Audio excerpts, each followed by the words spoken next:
Karibuni katika mwendelezo wa simulizi yetu inayoitwa Sina Hatia, na hii ni sehemu ya 8. Wakati Kauthar akikata tamaa kwamba asingeweza kuiona tena dunia, ndio muda ambao Remi alifunga breki. Moyo wa huruma ulikuwa mbele yake mara baada ya kupiga double light na kuona sura ya mwanamke mbele yake. Alisimamisha gari kwa ghafla, kitu ambacho kilifanya gari ile kukata kona na kutazama sehemu ambayo walikuwa wametoka. Hii ilitokana na mwendo kasi ambao walikuwa nao. Gari liliumba, hata wenzake nao waliumba. Bahati ilikuwa kwao kutokana na kufunga mkanda, vinginevyo wangepata ajali mbaya sana. Remi, unafanya nini? Tungekufa je? Saif aliongea kwa jazba mno. Kumbe unaogopa kufa Kama unaogopa kufa, kwa nini ulitaka nimgonge? Hebu tushtuke kwanza. Tumsikilize ni nani na anafanya nini hapa. Sidhani kama ni mtu mbaya. Kwanza ni demu, Remi alisema huku akijifungua mkanda wa kushuka katika gari. Kwa kuwa yeye ndio alikuwa mwenye pesa, mwenye gari, na ndio aliwatoa nyumbani kisha kuwapeleka club, walijikuta wakimsikiliza. Kila mmoja alishuka na kwenda kumuona Kauthar, ambaye damu zilizidi kumtoka. Sehemu ambayo alikuwa amedondokea ama kulala, palikuwa na damu ambayo ilisambaratika kila sehemu. Anaonekana amepigwa huyu, alisema Remi. Kupigwa wapi, ajali hiyo? Kijana wa kwanza alisema. Wanangu, ni kesi hiyo mjue. Kijana mwingine ambaye alikuwa nyuma ya Seif alichukua video, alisema. Oi, Kajo, acha basi usenge. Unachukuaje video baada ya kuona msaada, baada ya kutoa msaada? Remi alifoka. Nataka ni post mwanangu. Maana jao hili si unajua. Mambo gani unaleta? Weka kwanza utu mbele. Alafu ujana na maswala ya mtandao achana nayo. Kwanza unataka kuposti ni kwamba hao watu watakuja kumpa msaada huyu manzi yao. Aliongea kwa kufoka Remi. Ilibidi Kajo arudishe simu mfukoni. Kiherere chote cha kutaka kuchukua video na picha kilimuisha. Alisogea hadi karibu na Kauthar, kisha aliwasaidia wenzake kumbeba ili waweze kumuingiza katika gari. Hatimaye Kauthar alipata msaada kutoka kwa watu ambao alikuwa hawafahamu. Walimpeleka hospitalini, lakini alikuwa hoi bin taban. Hata muda anatolewa mahala pale hakujua kama alikuwa akitolewa. Ni wema wa Remi ndio uliokuwa maisha yake. Vinginevyo, Kauthar angeaga dunia. Asubuhi ilikuwa imetia nanga na ilimkuta Sandra nyumbani kwake huku akiwa amejilaza. Uvivu ulikuwa mwingi mno katika mwili wake. Shughuli ambayo alifanya mchana wa usiku uliopita ilichangia uchovu huu. Alichoka kwa kila kitu, hata kwenda kuandaa chai kwa ajili yake alihisi uvivu. Mikono yake ilikuwa ikicheza simu. Hakuacha kuweka na kubadilisha mapozi. Alikuwa akiwasiliana na mmoja wa marafiki zake ambaye alikuwa akimfahamu haswa. Huyu alimpa siri zake zote kuliko hata alivyokuwa akifanya kwa Tayana. Baada ya kuchoka kwa muda kidogo, uvivu nao ulijiondoka katika mwili wake. Alifungua pazia la dirisha ili apate kuona nje kulikuwa na nini. Macho yake yalikutana na mwanga mkali wa jua. Mwanga huu ulimfanya kuziba macho. Ui, kumbe nje kuna jua hivi ese, alisema na kujiinua kitandani. Ghafla simu yake iliita. Alitazama ni nani ambaye anapiga. Aliona jina la Rabia. Basi msikilizaji, kabla hatujasonga mbele na hadithi yetu, tunaomba utuambie unasikiliza simulizi hii ukiwa sehemu gani, na utuambie kama unafurahia ama kitu gani. Basi tuendelee. Wow, Rabia, leo umenikumbuka mama, alisema mara baada ya kupokea simu. Yes, nimekukumbuka lakini sio kwa mazuri. Kuna nini tena? Mpigie simu Tayana halafu mwambie aje hospitali haraka. Hapa ambapo nafanyia kazi. Kuna nini? Halafu mimi na Tayana sina mawasiliano naye. Kwa leo fanya hivyo tu. Bwana, kwanza namba yake nilishafuta. Ila ngoja nikutumie namba ya Salome, utawasiliana naye. Poa, fanya hivyo, alisema na kukata simu. Aliingia sehemu ya majina na kutafuta namba ya Salome hadi alipoipata, kisha akamtumia na kuweka simu pembeni. Alijikuta akifyonza. Watu wengine bwana, vichawi. Sasa mimi natayana wapi na wapi? Jamani he, alisema kwa jazba kidogo. Nje kidogo ya Kinondoni, kwenye moja ya nyumba ya kifahari ambayo ilitengenezwa kisasa, kulionekana kuwa na marumbano baina ya watu wawili ambao umri kama ulikwenda hivi. Mmoja alikuwa ni mwanaume ambaye umri wake haukupungua miaka 60 na mwingine alikuwa ni mwanamke ambaye umri wake haukupungua miaka 50 hivi. Marumbano yao yalianza chumbani na sasa walifika hadi sebuleni, huku bado walikuwa wakirushiana maneno. Kila siku nakwambia kwamba usimruhusu Remi kuchukua gari yangu. Ona, naendaje sasa kazini? Aliuliza mwanaume huku akimtazama mwanamke. Unataka nifanyeje baba Remi? Kama mtoto kang'ang'ana kwamba anataka kwenda mjini na marafiki zake, ulitaka nimkataze? Atafute vya kwake. Na kwa taarifa yenu, hizi mali zote niko na hakikisha miaka 70 tu naulizia mbali ili adabu iwaingie vizuri. Yaani nauza kila kitu. Mbaki kama mlivyo, mtafute vya kwenu. He, kama unauza tu, hata sisi hivi kwani atakayeteseka si mwanao Remi? Yeye ndio atakuwa anahangaika. Mie yako nyumbani ni matajiri. Na wewe mwenyewe unalijua hilo. Sulinitoa kwenye ulinzi mkali. Potelea hapo. Kabla hata baba Remi hajamaliza kuongea, simu yake ambayo ilikuwa mfukoni iliita. Mkono wake wa kulia uliingia mfukoni na kutoa simu ile. Alitazama ni nani ambaye alikuwa anapiga. Kwa bahati nzuri jina lilitokea Remi. Haraka alipokea. Kwa hasira alisema, wewe mpuuzi, gari yangu ipo wapi? Mshua unaweza kuoza gari kabla ya usalama wangu?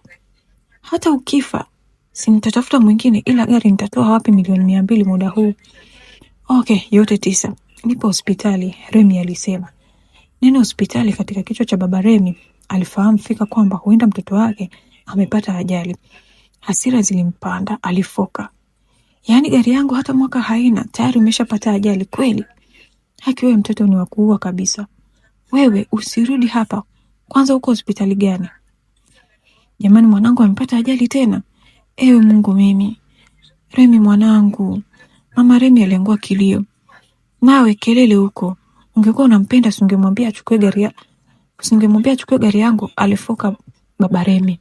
Usingemwambia achukue gari yangu, alifoka baba Remi.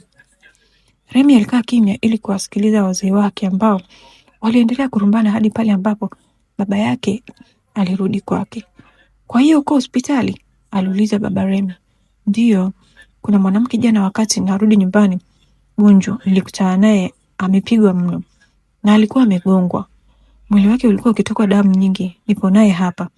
Sasa nilikuwa nahitaji msaada mara moja, Remi alisema. Upi? Mwambie Fahan aje hapa hospitali na supu pamoja na chakula.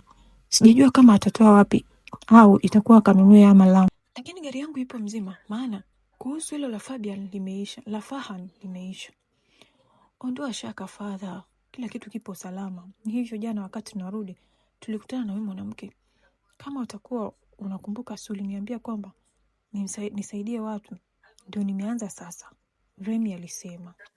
Taarifa kwamba Remi yupo sehemu salama ilimpa furaha mama yake ambaye alikuwa akisikiliza mazungumzo yao kwa umakini wa hali ya juu mno. Alimtazama mume wake ambaye alikuwa akitafuta namba ya Fahan, kisha alimpigia. Lauthari akiwa jikoni akiandaa chakula, ghafla simu yake iliita. Alitazama bila hata kuisogelea hadi ilipokatakata. Alikuwa akiweka mchele jikoni kwa ajili ya mapishi ya wali, hivyo aliona bora aanze na kupika kisha fuate kuongea na simu, ingawa hakufahamu ni nani ambaye alikuwa akimpigia. Alihakikisha anaweka mchele katika sufuria hadi alipomaliza, kisha alipiga hatua hadi sehemu ambapo ilikuwa simu na kuichukua. Alitazama upande wa missed call, alikutana na namba kutoka kwa Tayana. Alishtuka kidogo, maana hakuzoea kupigiwa na mtu yule, hasa kwa nyakati za asubuhi. Aliamua kumpigia ili kumsikia anasemaje. Tayana, habari? Mbaya dada. Kwa nini? Kauthari kalazwa. Niko naye katika hospitali kapata ajali ya pili. na pili inaonekana kwamba kapigwa. Mungu wangu, Kauthar wangu, kuna nini ambacho kimempata? Fanya haraka, njoo utapata majibu huku huku, alisema Tayana, kisha alikata simu. Ilikuwa ni taarifa ambayo kwa Lauthar aliichukulia kwa uzito mno. Alichanganyikiwa. Alitoka jikoni mbio mbio hadi sebuleni ambako alimkuta Jumanne akiwa anatazama runinga. Naye alipomwona alisema, kuna nini, mbona una haraka hivyo? Kwanza Husna yuko wapi? Nje. Kuna nini? Kauthar amelazwa hospitali. Inasemekana kwamba hata sijui kapata ajali, kapigwa, sijui kupata, yani hata sielewi. Bwana, mimi sijui, ngoja niwahi. Kapatwa na nini?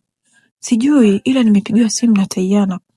Hapa kasema yupo pale, hata hajielewi. Fanya basi kumwangalia mtoto alafu mimi niwahi, then nitakupigia simu. Oje. Usisahau kumtaarifu na mama, sawa? Lauthar alisema. Alitazama funguo ya gari ambayo ilikuwa mezani, alisogelea na kuichukua. Kisha huyo alitoka zake nje ambapo alimkuta Husna akiwa anacheza na watoto wa jirani. Alisema, "Bebi, nenda ndani kakae na dadi." "Unaenda wapi mama mkubwa?" "Nakuja sasa hivi," alisema huku akiingia katika gari. Kisha huyo aliondoka mahala pale. Wasiwasi juu ya afya ya ndugu yake ilikuwa mbele yake. Alikuwa amechanganyikiwa kupitia maelezo. Kichwani mwake alikuwa na picha ya mtu ambaye alilazwa. Anakuwa na muonekano gani? Alijikuta akihema. Naenda kazini ila nisione yule mbwa akikanyaga hapa. Narudi tena nisione yule mbwa akikanyaga. Narudia tena nisione yule mbwa akikanyaga hapa. Ilikuwa ni sauti ya Majid ambaye alichimba mkwara wa kufa mtu. Alimtazama Lodi ambaye alikuwa amejiandaa kufungua geti. Sawa mkuu, hakuna shida. Nadhani tumeelewana. Sasa nikija hapa alafu nikute unampa ruksa ya kuingia humo ndani, miguu yako itakuwa mali yangu, alisema Majid kama kusitiza. Kisha alipiga hatua hadi kwenye gari ambapo aliingia ndani na kutaka kuwasha. Akiwa amejiandaa kuondoka mahala pale, ghafla simu yake iliita. Alitoa mfukoni na kutazama.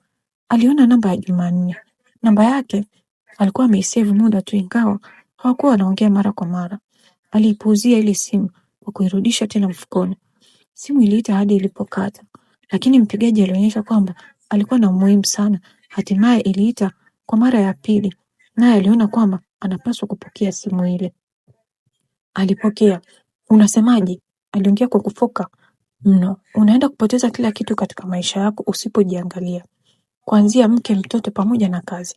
Sauti ya Jumanne ilikuwa ya upole, yenye hekima ndani yake. "Usinifundishe maisha, na kama unataka kumuona huyo demu, muoe. Unakwama wapi? Unataka kumuoa, muoe. Unakwama wapi? Mbona umekuwa mshikaji ambaye pigo zako kama za kike mwanangu? Mwanaume hapa pigo kama za kwako? Au unataka nawe nikufanyie unyama ndio uone kwamba mimi sifai, au si?" aliuliza Majid huku akiwa ana hasira mno.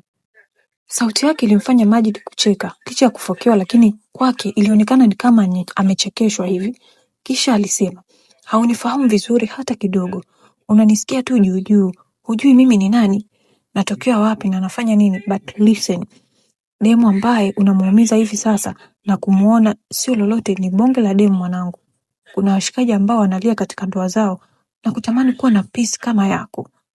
Oya, ukiona hao washikaji waambie waje wamchukue hii manzi. Sitaki na nimeipa kipondo." Kwa maneno zake, Majid aliacha kutapika na kujisifu, kujitapa na kujisifu. "Kuna vitu 6 ambavyo natakiwa kukuambia kuhusiana na mwanamke ambaye upo naye. Kuna vitu 6 ambavyo wanaume tunaviangalia kutoka kwa mwanamke, na huenda wewe hujui kama hivyo vitu 6 mke wako anavyo.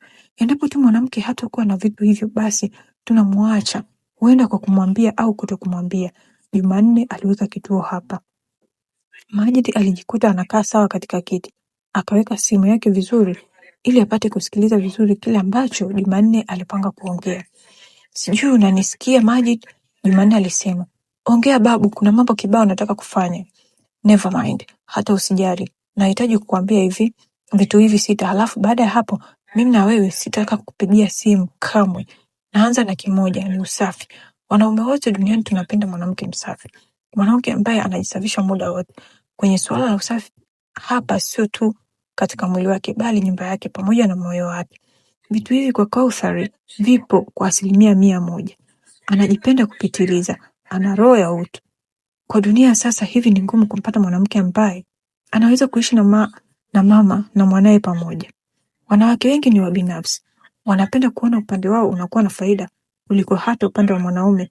Ndio maana hata mimi sijataka kumleta mama yangu nyumbani ili aishi na Kauthar, maana najua nitampoteza mmoja wapo kati ya mama au mke wangu. Hilo la kwanza. Na la pili ni kuwa utu na ukarimu, hekima na unyenyekevu.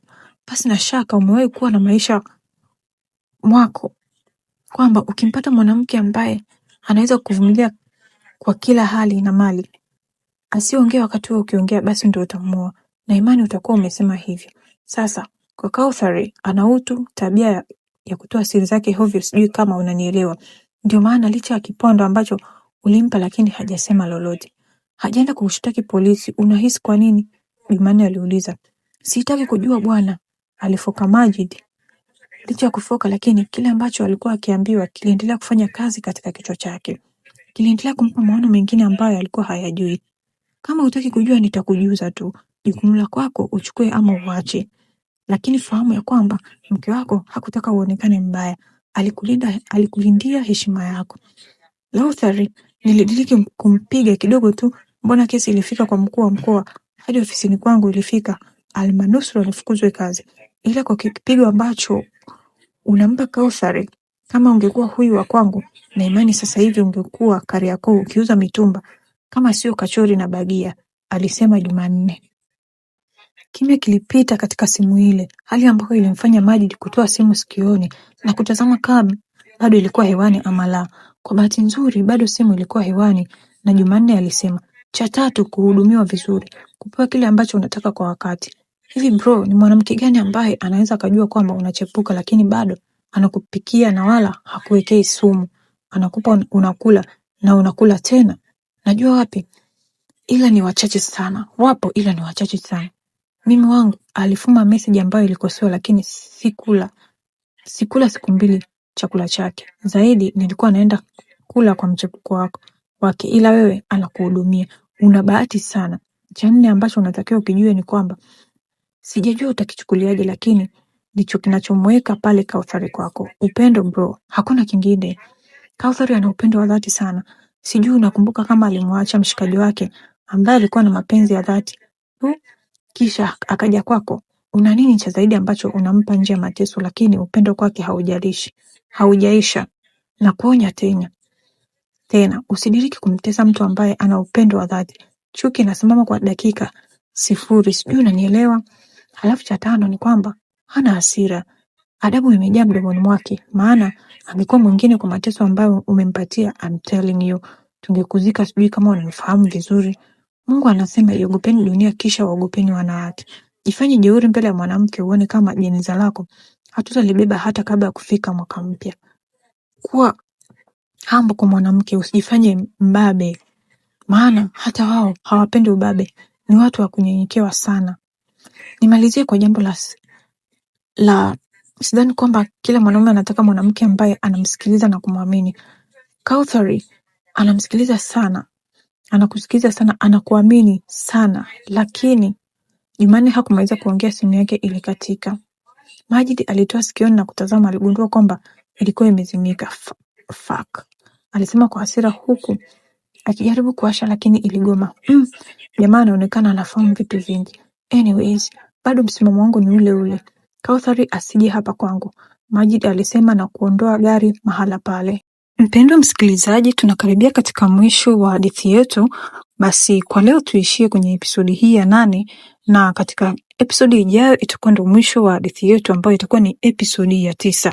Basi kama umependa hadithi yetu, usikose katika episodi ya mwisho ijayo. Asanteni sana na kwaherini.